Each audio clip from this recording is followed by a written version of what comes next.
Hagamos un viaje al pasado, 10.000 años antes de Cristo. Tú eres un cavernícola y tu única función en esta vida es comer, cagar y reproducirte. Sin embargo, tú eres el cavernícola raro que no se reproduce y tienes más tiempo para observar los fenómenos naturales que te rodean. Observas las estrellas moverse en el firmamento, observas el sol salir de oeste a este, observas que la lluvia cae desde el cielo y te formulas preguntas y cuestionamientos sobre estos fenómenos y de su origen. ¿Qué tal? Yo soy Víctor, voy a estar impartiendo en los blogs de ciencia y voy a hacer que la amen como a su propia madre. Sigamos con nuestra historia. Seguimos siendo el cavernícola que observa los fenómenos. Tú le quieres dar explicación a estos fenómenos, claro, porque eres una persona curiosa, una persona que busca respuestas, y más aún, una persona que no se reproduce. Al tratar de buscar respuestas, como tu razón y tu conocimiento son escasos, inclusive pueden llegar a ser nulos, encuentras fácil dar explicación a los eventos naturales con fuerzas sobrenaturales. Dioses. Si llueve, es que te escupe Zeus. Si es que truena, es que Thor seguramente se pedorreó. Si es que tiembla, es seguramente porque el gordo de Dionisio se cayó a la tierra. Es fácil darle explicación con estos fenómenos sobrenaturales porque no necesitas pensar mucho para darle respuesta. Sin embargo, haremos todo un recorrido por las diferentes culturas y sus respuestas hacia estos fenómenos. Empecemos con los griegos. Oh, sí, aquellos hombrecillos que creían en la homosexualidad. Esos hombres que pasaban horas y horas pensando la composición del universo, cómo funciona el cuerpo humano, la naturaleza del hombre, la naturaleza de la mente y, para resumir, la naturaleza en sí. Empecemos con Tales de Mileto. ¿Por qué con él? Él es el primer hombre de la escuela griega que postula que los fenómenos naturales son causa de la naturaleza y no de fuerzas supernaturales. Si piensas que eso pasó hace más de 2000 años, era un pensamiento muy revolucionario, ya que para llegar a esta reflexión tuvo que haber un incremento en el análisis que se hacía de la naturaleza. Este personaje tuvo a su vez a un alumno llamado Pitágoras. ¿Quién no conoce a Pitágoras y su famoso teorema? Pitágoras, aquel pequeño hombrecillo que nos hace sufrir en la preparatoria y en la secundaria con su teorema de funciones trigonométricas y mamadas.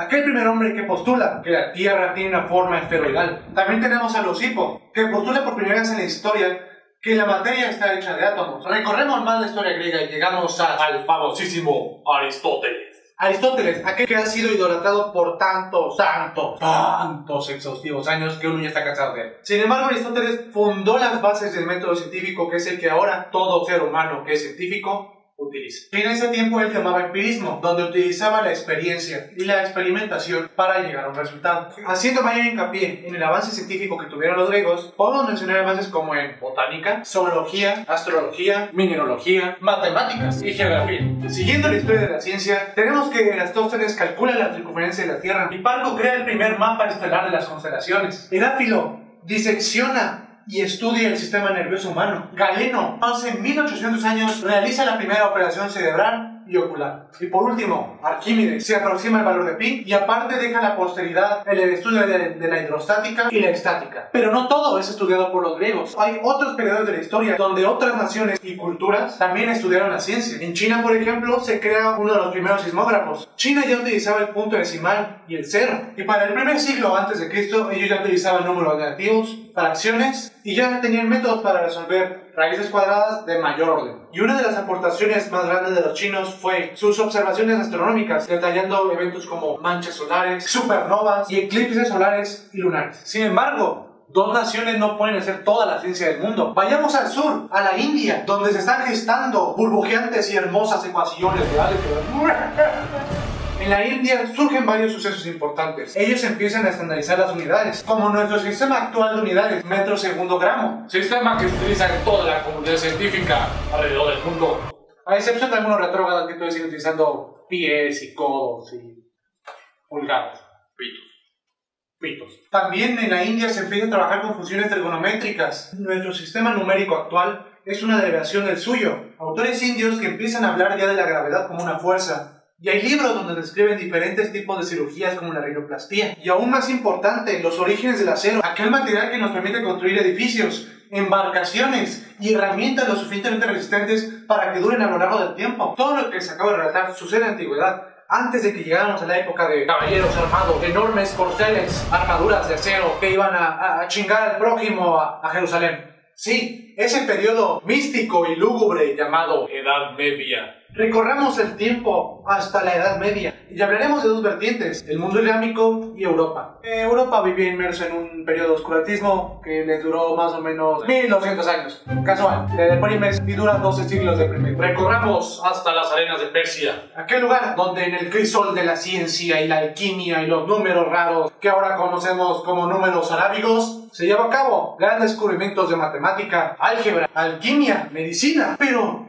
¿qué hicieron estos árabes para ayudarnos? Ellos, a gran diferencia de los griegos, que también postulaban un método experimental que ahora conocemos como método científico, los griegos eran más teóricos que prácticos. Los maometanos toman las ideas de los griegos y las llevan más allá, experimentan más con la naturaleza, llevan las matemáticas aún más allá, inventan el álgebra, refinan la numeración india y le agregan el cero.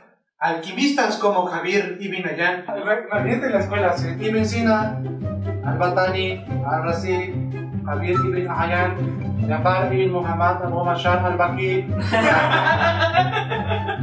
Hacen grandes descubrimientos que impulsan a la alquimia que se convierte en la moderna química. Sí, aquella ciencia de la alquimia que producía las cosas de la nada. Hombres de las arenas que aportaron grandes conocimientos a la ciencia alquímica, a la medicina, a la biología, a las matemáticas, a la astronomía, y que todas estas ideas fueron llevadas después a Europa. Sí, Europa, aquel pedacillo de tierra que vivía en su oscurantismo de ignorancia y perdición. Por 12 siglos. Realmente durante la Edad Media, Europa no aporta nada a la comunidad científica. Más bien, las ideas del mundo islámico llegan y renuevan la ciencia en Europa. La ciencia se vuelve a estudiar, pero llegó la peste negra y todo el mundo la chingada. Sí, la peste negra acabó con toda la ebullición de ciencia y filosofía que estaba gestando. Sin embargo, hay un segundo periodo que llega a ayudar y a sacar a Europa de su inmundicia ignorante. Durante el Renacimiento europeo se llevan a cabo las revoluciones protestantes, revoluciones que son de relevancia científica. Pero, ¿por qué una revolución religiosa es de nuestro interés? Lo que hizo esta revolución fue impulsar, rebelarse, cuestionar el status quo de las doctrinas y las ciencias que se estudiaban en ese entonces. Acordémonos que no había mucho avance científico en Europa. Entonces se necesitaba alguien que llegara a cuestionar nuestro nacido. Y es donde empezamos con la verdadera revolución científica europea. Con el primer libro escrito de donde parte la revolución científica, De Humanis Corpus Fabrica, de Andreas Berzelius. Durante esta revolución científica tenemos a hombres importantes como Galileo Galilei, que retoma las ideas de Johannes Kepler, idea que ya había sido postulada por los científicos maometanos y por los griegos, y la postula como una alternativa al modelo geocéntrico que tenía en ese entonces la iglesia. Por esto, él es atacado. Sin embargo, es un gran paso para la ciencia y ahora disfrutamos de sus resultados. Anton van Leeuwenhoek, quien inventa el microscopio y logra ver a los pequeños microbios que se movían en el agua del Támesis. Christian Huygens, quien inventa el reloj de péndulo. Gottfried Leibniz, que simultáneamente que Isaac Newton trabajan sobre las bases del cálculo diferencial. También tenemos a Blaise Pascal, el inventor de la primera calculadora. También hablamos de Georg Ohm y Michael Faraday, que dieron las bases para el actual estudio de la electricidad, que sin ella regresaríamos otra vez a la edad feudal. Y obviamente no podías ver este video, así que gracias Ohm y gracias Faraday. Hemos recorrido toda la historia de la ciencia. Hemos partido de 10.000 a.C., pasamos por Tales, Aristóteles, Hipócrates, Leucipo, la India, China, el mundo árabe, Europa, y ahora llegamos al siglo XX. El siglo de mayor desarrollo científico de toda la historia de la humanidad.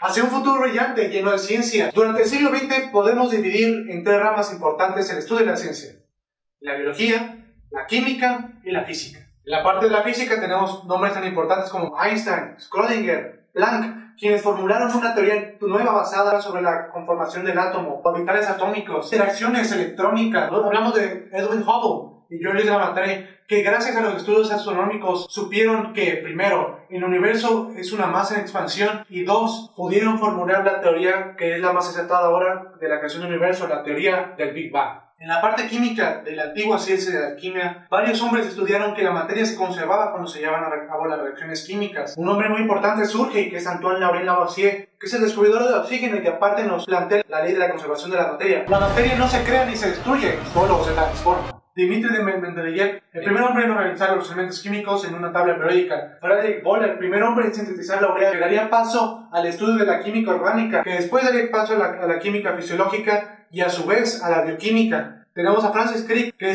delucida la estructura de doble cadena del ADN. En la parte de biología tenemos nombres tan importantes como Louis Pasteur, que nos deja la vacuna y la pasteurización, y aparte que las bacterias son las que producen enfermedades. Los espíritus malignos que te caen al cuerpo y te enferman. Gregorio Mendel, primer hombre en estudiar cómo las características físicas se pasan de padre a hijo, o de madre a hijo, o de generación en generación. Tenemos a James Watson, Francis Crick y Maurice Wilkins, quienes dilucidaron la estructura de la doble hélice del ADN. Pero se preguntarán, ¿cómo estos descubrimientos científicos alteraron, cambiaron y nutrieron nuestras vidas? Si Einstein, Schrödinger o Planck no hubieran estudiado el átomo, no tendríamos submarinos nucleares, no tendríamos plantas de energía nuclear, no tendríamos la bomba atómica.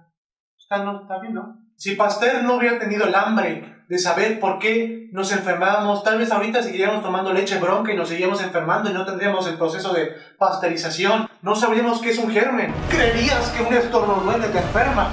Si Frederick Boller no hubiera estudiado la química orgánica, no tendríamos antibióticos, no tendríamos plásticos, no tendríamos nylon, y sin nylon no hay yoga pants.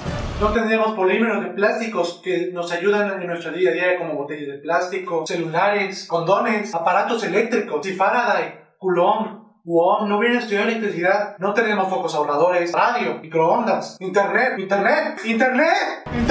Si Mendel no se hubiera interesado por las características genéticas que son pasadas de generación en generación, que ahora llamamos herencia, no podríamos saber que varios síndromes son causados por una falla en el DNA y que ahora los podemos remediar gracias a la ingeniería genética. Entonces la ciencia ha sido un faro que ha creado progreso, un faro que ha creado bienestar, un faro que ha creado felicidad. Entonces te invito a que te conviertas en una persona de ciencia, que analices, investigues, sigas tu sueño y así ayudes a toda la humanidad. Porque como nos han demostrado toda esta gama de científicos, si ellos pudieron, tú puedes. Espero que te haya gustado, dale like, comenta, sugiere, opina y sobre todo suscríbete. Yo soy Víctor y este es el blog de ciencia.